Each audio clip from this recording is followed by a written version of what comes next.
Miss CMR జ్యువెలరీలో Akshaya Tritiya వేడుకలు అన్ని రకాల 916 HUID హాల్ మార్క్ బంగారు ఆభరణాలపై తరుగు ఫ్లాట్ 2-12% మాత్రమే. విచ్చేయండి సిఎంఆర్ లెగసీ జ్యువెలరీ. జాగృతి అధ్యక్షురాలు కవిత కొత్త పార్టీపై స్పందించారు. ఎమ్మెల్సీ కోదండరాం కవిత పార్టీలో కొత్త సిద్ధాంతాలు ఏమీ కనిపించలేదన్నారు. పార్టీ పెట్టే ముందు గత టీఆర్ఎస్ పార్టీ పతనానికి కారణాలు కవిత చెప్పాల్సిన అవసరం ఉందన్నారు. తన తండ్రి కేసీఆర్ను విమర్శించడానికి కారణాలను ప్రజలకు వివరించాల్సిన బాధ్యత కవితపై ఉందన్నారు. బాధ్యతతో ఎమ్మెల్సీగా పనిచేస్తామంటున్న ప్రొఫెసర్ కోదండరాంతో మా ప్రతినిధి కిరణ్ ఫేస్ టు ఫేస్.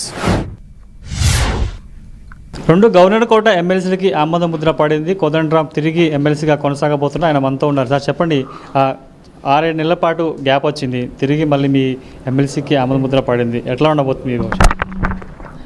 ఒక బాధ్యతతోనే పనిచేస్తామండి. ఇదివరకు ఎట్లా బాధ్యతతో పనిచేసినామో భవిష్యత్తులో కూడా అదే రకంగా ఒక బాధ్యతతోనే వ్యవహరిస్తాం.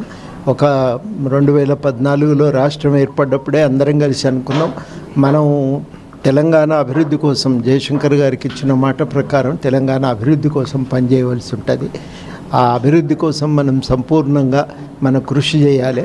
మనకే గుర్తింపు ఉన్నా ఆ గుర్తింపు అనేది తెలంగాణ ప్రజల అభివృద్ధి కోసం ఎరువుగా ఉపయోగపడాలి తప్ప స్వార్థ ప్రయోజనాల కోసం వాడుకోకూడదు అని స్పష్టంగా ఒక నిర్ణయానికి వచ్చినాం. ఆ రోజే అదే పద్ధతి ప్రకారం పనిచేస్తాం.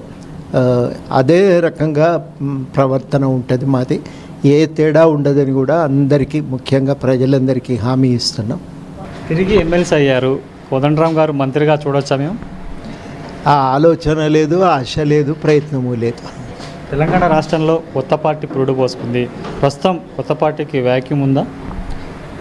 కష్టము. ఒక పూర్తిగా రాజకీయాలు ఏవైతే తాను విమర్శ చేసినరో ఆ విమర్శ చేసిన టీఆర్ఎస్ రాజకీయాలకు అది పతనం కావటానికి గల కారణాలను లోతుగా విశ్లేషించి ఉండవలసింది. విశ్లేషించిన తర్వాత ఒక ప్రత్యామ్నాయమైన సిద్ధాంతాన్ని పెంపొందించి ఒక ప్రత్యామ్నాయమైనటువంటి రాజకీయాలను తీసుకొని వస్తే బాగుండేది. అంటే ఏ రాజకీయ కార్యాచరణ టీఆర్ఎస్ని దిగజార్చిందో చెప్పవలసి ఉండేది. ఏ రకమైన సిద్ధాంతం టీఆర్ఎస్ పార్టీ దిగజారటానికి కారణమైందో చెప్పవలసి ఉండే. అది తాను చెప్పి ఉంటే ఒక కొత్త ఆలోచనలకు అవకాశం కలిగేది. ఆ పని చేయకపోవటం మాత్రం వారి పరిమితిగా నేను భావిస్తూ ఉన్నా. అదేవిధంగా ఒక కొత్త సిద్ధాంతానికి తీసుకొచ్చి ఒక కొత్త ఆచరణకు రాజకీయాల్లో తీసుకొని వచ్చి ఉంటే చాలా బాగుండేది. అది నిజంగా కూడా ఇప్పుడున్న రుగ్మతలను రూపుమాపటానికి ఉపయోగపడేది. ఒక మహిళగా ముందుకు రావటం బాగుంది, కానీ ఈ ప్రయత్నాలన్నీ చేసి ఉంటే ఇంకా సంతోషంగా ఉండేది.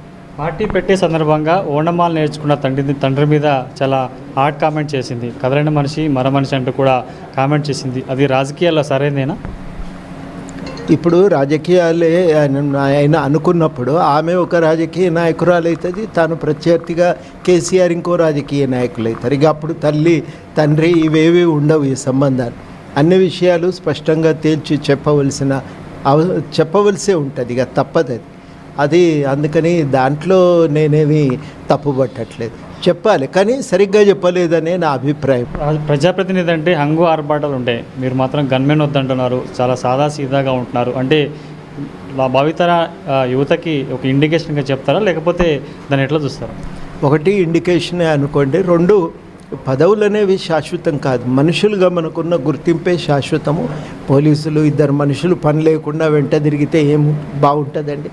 అట్లా అది వేస్ట్. అది వాళ్ళని ఇంకొకడ సమర్థవంతంగా ఉపయోగించుకోవచ్చు. రాజకీయాల్లో పదవులు శాశ్వతం కాదు, కానీ తిరిగి తనను ఎమ్మెల్సీగా అవకాశం కల్పించిన నేపథ్యంలో ప్రజల పక్షాన, ప్రజల కోసం, ముఖ్యంగా తెలంగాణ వాదాన్ని నిర్మించేందుకు తాను శాయశక్తుల పనిచేస్తానంటూ కోదండరాం గారు చెప్తున్నారు. కనకరాజుతో కలిసి కిరణ్, NTV, హైదరాబాద్.